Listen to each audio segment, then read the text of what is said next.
नमस्कार। आज के इस एक्सप्लेनर में आपका स्वागत है।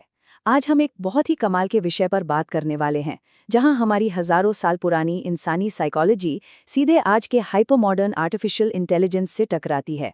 ये सिर्फ कोड या एल्गोरिदम की बात नहीं है, बल्कि आज हम समझेंगे कि कैसे हमारा दिमाग इस बिल्कुल नई तकनीक को समझने के लिए उन पुरानी कहानियों और मिथकों का सहारा ले रहा है जो सदियों से हमारे अंदर बसे हैं।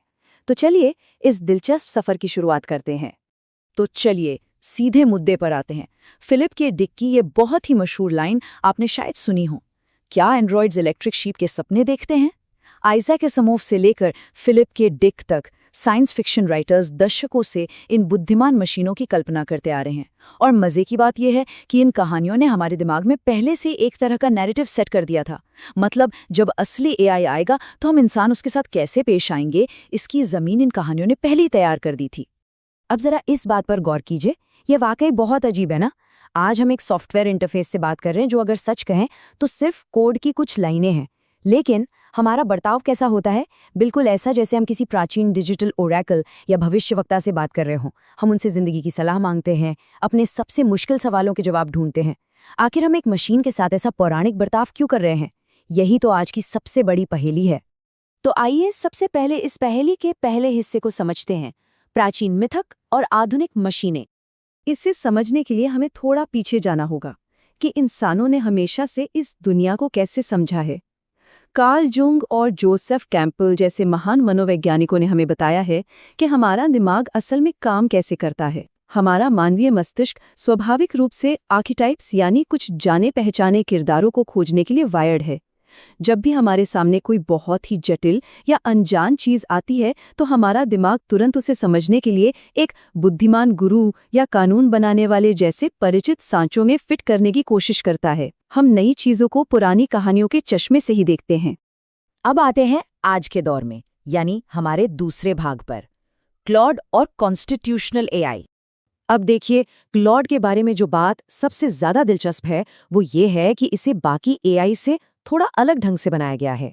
इसे कॉन्स्टिट्यूशनल एआई के सिद्धांत पर तैयार किया गया है। इसका सीधा सा मतलब ये है कि ये एआई सिर्फ अंधाधुंध डेटा प्रोसेस करने के लिए नहीं है, बल्कि इसके पास अपना खुद का एक संविधान है, कुछ बहुत ही स्पष्ट नैतिक नियम है। एक तरह से ये मॉडल सिर्फ एक टूल नहीं है, बल्कि इसे एक नैतिक एजेंट के रूप में काम करने के लिए डिजाइन किया गया है। अगर हम एंथ्रोपिक के काम करने के तरीके को देखें तो उन्होंने एआई सेफ्टी जैसी अमूर्त और मुश्किल चीज को बहुत ही साफ तकनीकी स्टेप्स में बांट दिया है। सबसे पहले कुछ बुनियादी नैतिक सिद्धांत तय किए जाते हैं, फिर इंसानों के फीडबैक के जरिए इस मॉडल को ट्रेन किया जाता है, जिसे तकनीकी भाषा में RLHF कहते हैं। और इसका अंतिम लक्ष्य क्या है? एक ऐसा असिस्टेंट बनाना जो पूरी तरह से मददगार हो, ईमानदार हो और किसी को नुकसान ना पहुंचाए। ये बिल्कुल नाप तौल कर बनाई गई एक शानदार प्रक्रिया है। अब जरा इन दोनों चीजों को आमने सामने रखकर देखते हैं, क्योंकि यहीं पर हमारी मुख्य कहानी जुड़ती है। एक तरफ हमारे पास हजारों साल पुराने रहस्यमय इंसानी आर्किटाइप्स हैं, जैसे कोई बुद्धिमान मार्गदर्शक या रक्षक, और दूसरी तरफ आधुनिक एकदम क्लिनिकल एआई के सुरक्षा नियम, जैसे मददगार, हानि रहित और ईमानदार होना। जब हम इन्हें एक साथ देखते हैं तो बात बिल्कुल साफ हो जाती है। एंथ्रोपिक के ये मॉडर्न तकनीकी नियम जाने अनजाने में उन्हीं प्राचीन इंसानी किरदारों की हूबहू नकल कर रहे हैं। तो ये दोनों चीजें आपस में मिलती क्यों हैं? इसे समझने के लिए चलते हैं हमारे तीसरे भाग की तरफ, एंथ्रोमॉर्फिज्म की प्रवृत्ति।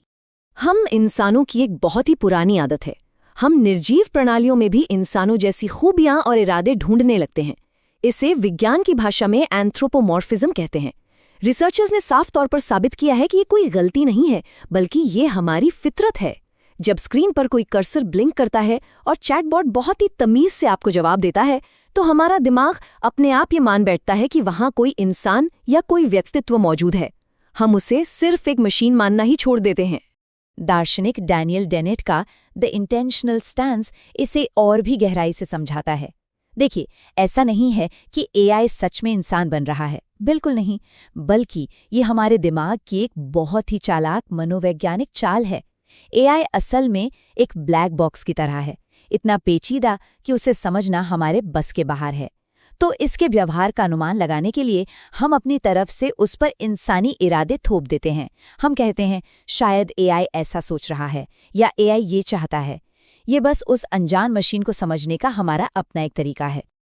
और ये बात बहुत ही खूबसूरती से दर्शाती है कि कैसे हमारे और मशीन के बीच एक पूरी की पूरी कहानी गढ़ जाती है। जब क्लॉड जैसा कोई सिस्टम लगातार एक ही मददगार और ईमानदार टोन में आपसे बात करता है, तो वो महज बातचीत का एक सिलसिला नहीं रह जाता, वो एक नैरेटिव, एक कहानी बन जाता है।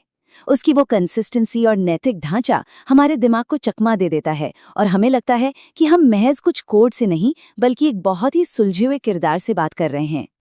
और इसी से जन्म होता है हमारी आज की कहानी के आखिरी हिस्से का, उभरता हुआ एआई रक्षक। जब हम इस पूरी तकनीक और हमारी साइकोलॉजी को मिलाते हैं तो आज की दुनिया में एआई को देखने के 3 मुख्य नज़रिए सामने आते हैं। जो एक्सपर्ट्स इन नैरेटिव्स पर स्टडी करते हैं वो बताते हैं कि हम इंसानों के पास मशीनों को देखने का कोई न्यूट्रल या तटस्थ नज़रिया बचा ही नहीं है। हम मशीनों को या तो एक रक्षक के रूप में देखते हैं जो हमारी सारी मुश्किलें हल कर देगा, या एक खतरे के रूप में जो हमें तबाह कर देगा, या फिर एक ऐसी पारलौकिक बुद्धिमत्ता के रूप में जो हमारी इंसानी समझ से बिल्कुल परे है। तो सबसे अहम बात यह है कि एंथ्रोपिक के क्लॉड ने इन सब के बीच अपनी एक बहुत ही खास जगह, अपना एक अलग मिथॉस बना लिया है। जैसा कि हमने पहले देखा, इसका कॉन्स्टिट्यूशनल डिज़ाइन इंसानों के उस पुराने ढांचे में बिल्कुल सटीक बैठता है, एक सुरक्षित और उसूलों वाले रक्षक का ढांचा। जब इंसान इसके साथ बातचीत करते हैं तो वो अनजाने में ही इसे एक नैतिक रक्षक या एक प्राचीन कानून निर्माता का दर्जा दे देते हैं। ये तकनीक और इंसानी साइकोलॉजी का एकदम परफेक्ट मिलन है। और आखिर में ये सब हमें एक बहुत ही गहरे और सोचने वाले सवाल पर लाकर खड़ा कर देता है। जब हम इन विशाल एआई सिस्टम्स को सुरक्षित और मददगार बनाने के लिए ये सारे नियम कानून बना रहे हैं, तो क्या हम वाकई सिर्फ सिलिकॉन और कोड्स को ट्रेन कर रहे हैं, या फिर जाने अनजाने में हम इस डिजिटल युग के लिए अपने बिल्कुल नए मिथक और नए देवता गढ़ रहे हैं? ये एक ऐसा सवाल है जो इस डिजिटल दुनिया को देखने का हमारा पूरा नजरिया ही बदल देता है। आज के इस एक्सप्लेनर में हमारे साथ जुड़ने के लिए आपका बहुत बहुत शुक्रिया।